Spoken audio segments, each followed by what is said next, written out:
akan disampaikan oleh Bapak Kepala Dinas Dikbud Kabupaten Lombok Timur. Waktunya kami aturkan. Kamera. Assalamualaikum warahmatullahi wabarakatuh. Alhamdulillahilladzi bi ni'mati tatimmus shalihat. Wassalatu wassalamu ala Rasulillah wa ala alihi wa ashabihi wa man tabi'ahum bi ihsan ila yaumil amma ba'du. Yang dihormati Bapak Kepala PTD Kecamatan Sukamulia, Bapak-bapak pengawas, Bapak Ibu kepala sekolah, rekan-rekan panitia, anak-anakku yang berbahagia, alhamdulillah pagi ini kita masih diberikan nikmat kesehatan, keapiatan untuk bisa melaksanakan pentas pendidikan agama Islam. Alhamdulillah, salawat dan salam tidak lupa kita aturkan kepada suri teladan kita, qudwah kita, Nabi besar Muhammad sallallahu alaihi wasallam, kepada seluruh keluarganya, para sahabatnya, serta orang-orang yang mengikuti dan kebaikan hingga akhir nyawa.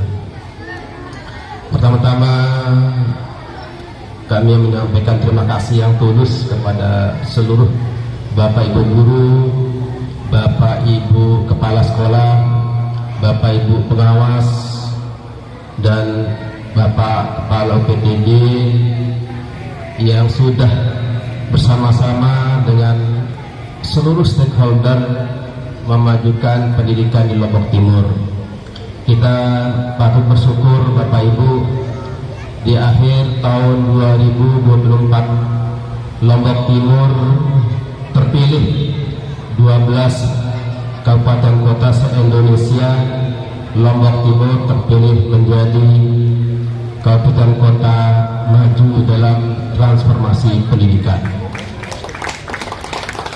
Itu diumumkan pada tanggal 4 Desember tahun 2024. Kita bersyukur Bapak Ibu, dikenal Lombok Timur 10 kabupaten kota se-NTB, Lombok Timur lah yang mewakili dalam champion daerah pendidikan se-Indonesia.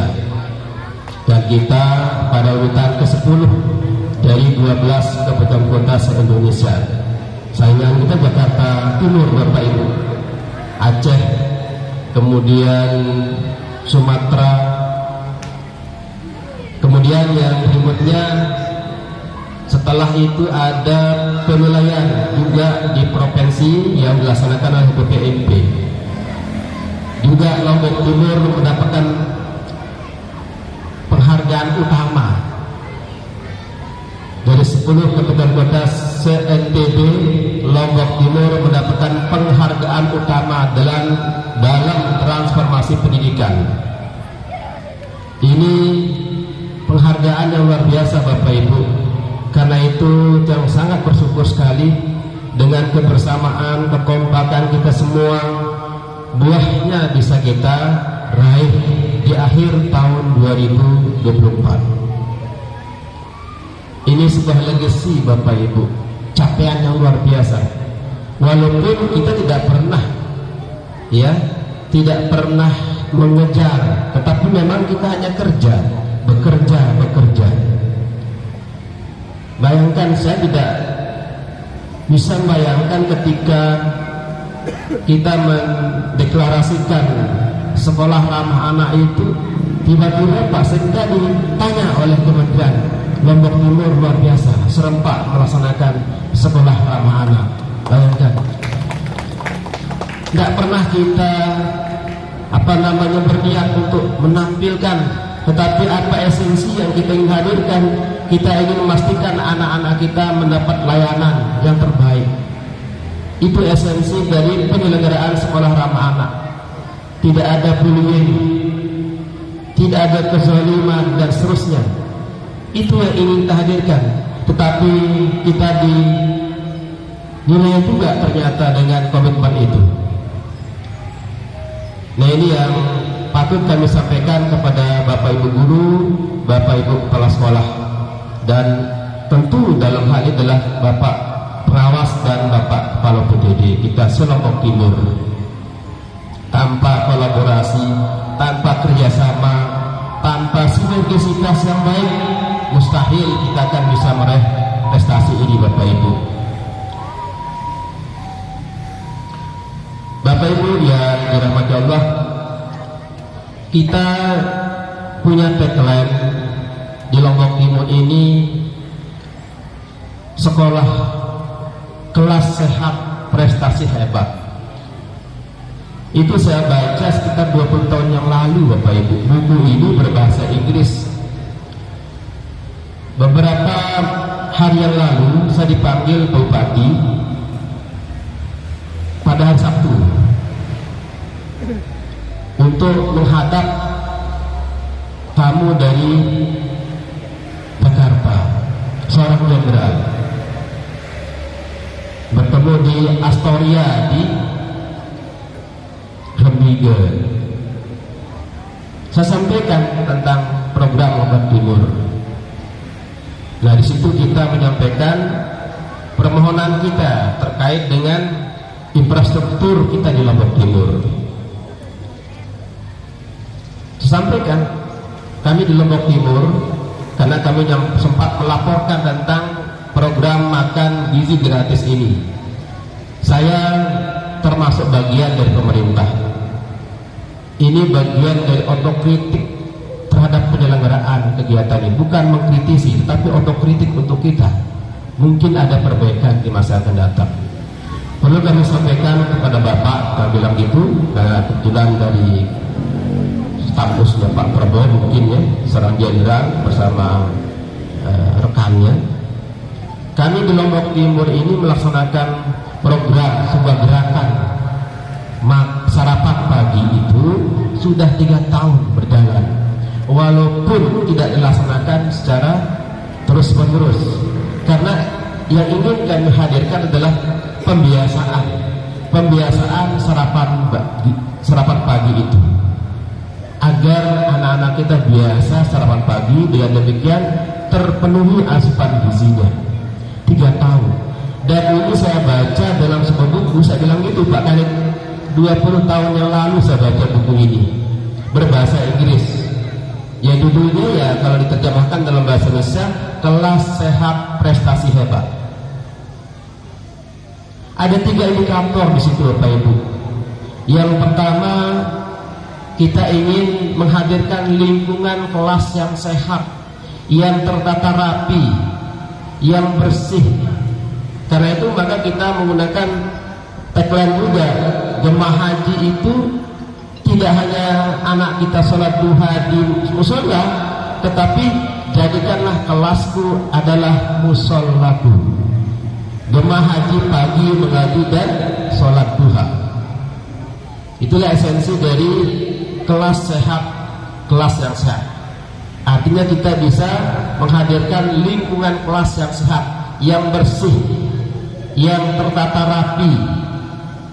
Kemudian sehat yang kedua, sehat fisik anak kita. Tentu di sini adalah dukungannya adalah asupan gizi yang terpenuhi. Karena itulah maka kami di Lombok Timur melaksanakan sebuah program, sebuah gerakan sarapan pagi. Gimana caranya katanya? Swadaya bawa sendiri anak-anak. Nah, bagaimana yang tidak membawa? Nah, disinilah pendidikan karakter itu. Ada empati, ada hubungan sosial di situ.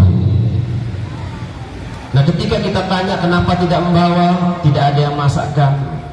Kenapa tidak ada masakan? Orang tua saya PMI ke Saudi, ke Malaysia, ke Brunei. Akhirnya bertawarkan kepada anak-anak yang lain, siapa mau berbagi, bersedekah kepada temannya. Nah, inilah yang ingin kita tanamkan, berbagi kepada temannya yang lain. Sehat yang ketiga adalah sehat rohani anak kita. Nah, ini yang kita laksanakan sekarang ini adalah sehat yang ketiga, sehat rohani anak kita. Karena kalau rohani anak kita sehat, maka itu akan melahirkan akhlak yang mulia, karakter yang mulia Bapak Ibu. Saya ingin menambahkan, kalau tadi Pak Karin sudah memberikan nasihat yang sangat mendalam, kemudian Pak Ketua Pengawas juga memberikan, saya ingin menambahkan bahwa spirit kita melaksanakan pagi mengaji dan sholat duha adalah Al-Quran sudah menyebutkan di dalam surat Al-Asr ayat 82, wa nunazzilu minal Qur'ani ma huwa shifa' wa rahmatul lil mu'minin. Kami turunkan Al-Quran sebagai sifat penyembuh, rahmat bagi orang-orang beriman, penyembuh seluruh bentuk penyakit rohani, penyakit badan disembuhkan oleh Al-Quran. Karena itulah maka kita selalu mendorong kepada seluruh rekan-rekan guru kita agar membimbing anak kita, walaupun 10 ayat 15 ayat, agar rohani mereka terisi dengan wahyu, dengan kalamullah. Dan itulah yang akan melahirkan akhlak yang mulia Bapak Ibu.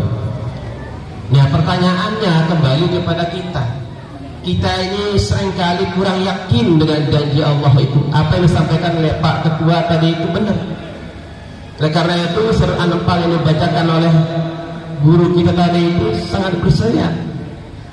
Ketika dibacakan ayat-ayat Allah, bertambah iman kita. Kita harus yakin tentang apa yang disampaikan oleh Al-Quran. Karena kalamullah. Nah, ini tiga indikator, 3 faktor yang selalu kita dorong kepada Bapak Ibu guru kita untuk menghadirkan lingkungan kelas yang sehat. Sehat lingkungan kelasnya, sehat fisiknya, dan sehat jiwanya. Terlebih lagi sekarang dilaksanakan di bulan puasa. Kemudian yang berikutnya, Bapak Ibu guru, mungkin perlu dijelaskan terhadap anak-anak kita tentang hakikat salam itu, agar dia menjiwai. Saya baca waktu kuliah di Unram tahun 87 sebuah jurnal Bapak Ibu. Jurnal itu ditulis oleh jurnalis Jepang. Dia meriset tentang kebiasaan orang mukmin yang selalu mengucapkan salam. Ada apa dengan orang Islam ini? Assalamualaikum, assalamualaikum, assalamualaikum. Singkat cerita Bapak Ibu, digalilah makna kandungan dari salam itu sendiri Bapak Ibu. Dalam hidup ini Bapak Ibu, jangankan kita yang muslim, orang-orang non-muslim pun sesungguhnya menginginkan 3 kandungan dari salam itu. Assalamualaikum, semoga keselamatan atasmu. Warahmatullah, semoga engkau diberikan rahmat. Wabarakatuh, semoga engkau diberikan keberkahan. Kebutuhan hidup kita Bapak Ibu hanya 3 ini di dunia ini: keselamatan, rahmat, dan keberkahan. Tidak ada lebih Bapak Ibu, tidak ada lebih dari itu. Seluruh aktivitas hidup kita ini sesungguhnya mengharapkan 3 hal ini. Inilah yang membuat jurnalis Jepang itu masuk Islam. Allahu Akbar. Dan karena itu, sampaikan kepada anak kita agar dia mengenal makna kandungan salam ini, agar dia sungguh-sungguh dan tulus mengucapkan salam ini, karena kandungannya yang sangat agung Bapak Ibu. Saya mohon maaf Pak Kanit, Pak ya, walaupun derajatnya kurang sahih, tetapi mohon maaf ini, kenapa selalu mengawali dengan salam? Walaupun hadis mendapat kritikan la salam qablal kalam, karena itulah mohon maaf saya selalu mendahulukan salam itu.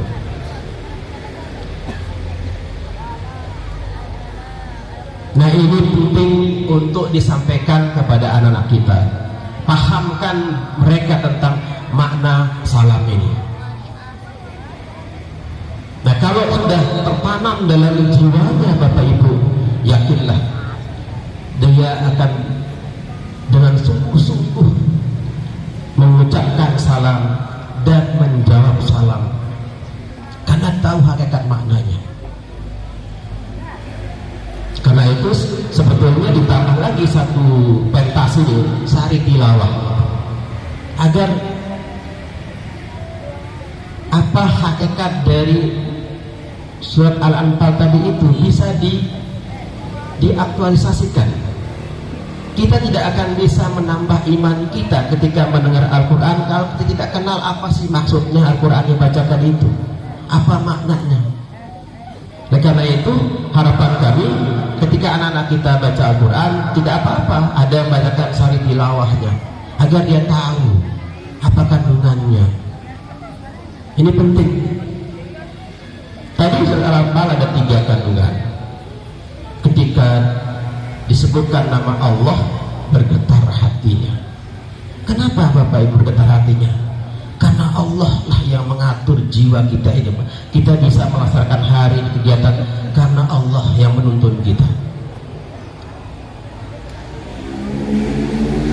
Itulah kebesaran Allah Bapak Ibu. Tidak mungkin Bapak Ibu tergerak hatinya dengan tulus menyumbangkan rupiahnya kalau tidak digerakkan hati kita oleh Allah Subhanahu wa Ta'ala untuk melaksanakan kegiatan ini.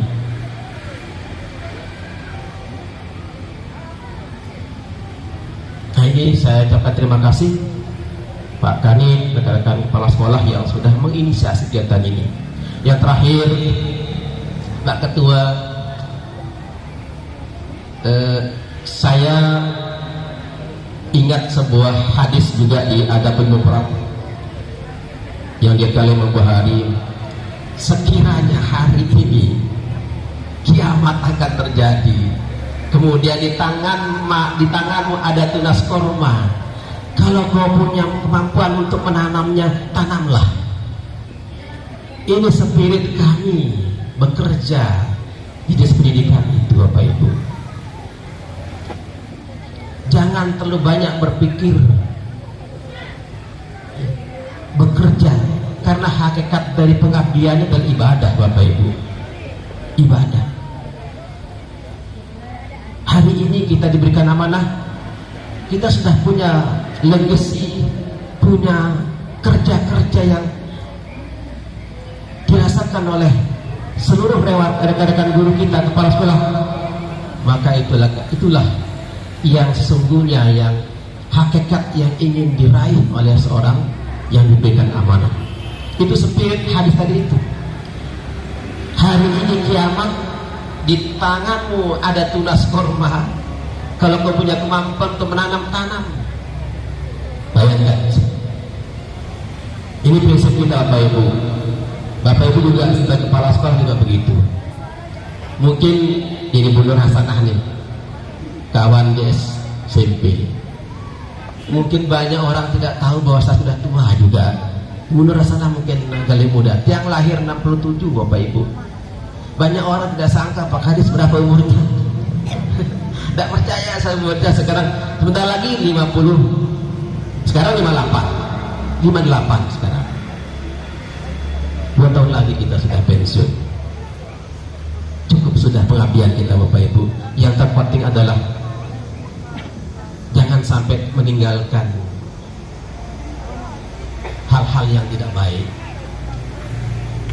Itu yang paling penting Bapak Ibu. Saya kira ini ya bisa kami sampaikan. Saya menyampaikan terima kasih kembali Bapak Ibu atas koordinasi yang bagus, kolaborasi dengan semua pihak, kerjasama yang baik sehingga melahirkan kegiatan pada hari ini. Mudah-mudahan seluruh usaha dan ikhtiar kita Bapak Ibu diberikan rahmat oleh Allah Subhanahu wa Ta'ala sehingga melahirkan generasi-generasi Qurani Bapak Ibu. Demikian, jika ada tutur-kata kurang berkenan, dan mohon maaf, mari kita buka acara ini Bapak Ibu dengan mengharap ridha Allah Subhanahu wa taala. Izin kita semua, mari kita buka kegiatan Festival Agama Islam di Kecamatan Sukamulya dengan sama-sama melakukan al-basmalah.